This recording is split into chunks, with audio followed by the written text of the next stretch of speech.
தமிழே முட்டா பசங்க பாக்க காட்டு அன்னைக்கு பார்த்தேன் நான் சொன்ன போது குதிச்சானுங்க எல்லா பயிலும். ஒரு பையன் முன்னால் வந்து பேச முடியலையே, என்ன இருக்குது தமிழ்ல கேட்டா பண்ணிக்கலாமே இருக்கிறான். அவ்வளவுதான் அந்த பயிலால முடியுது. பண்ணி இருக்கிறத விட்டுட்டு ஏன் பண்ணிக்க போல முட்டாளே. தமிழ் பிச்சை எடுக்க கூட உதவாதா? ஓரளவு உண்மைதான். ஒரு தெற்கத்தி அறிவுரை தங்காய், தமக்கென உங்கள் நீதியை திரட்ட ஆங்கிலத்தில் இந்தியில் பிச்சை எடுக்கலாமே.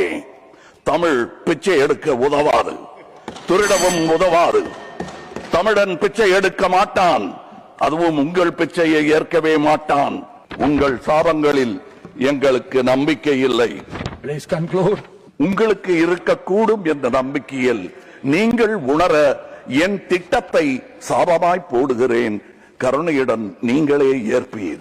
உங்கள் இஷ்ட தெய்வங்களை வேண்டிக் கொள்ளுங்கள். பகுத்தறிந்த தமிழ்ச்சித்தன் கூற்று இது. உம் வினை உம்மை சுடுக, என்றும் எங்கள் நாடு நீடூழி வாழும். உம்மினை உம்மை சுடுக, ஊட்டப்பம்பும் வீட்டை சுடுக. வந்தீர் வென்றீர் செல்வீர். இது உலக நியதி, அரசியல் நியதியும் கூட. வீழ்க வளமுடன் தமிழ் என்றும் வாழும் நலமுடன்.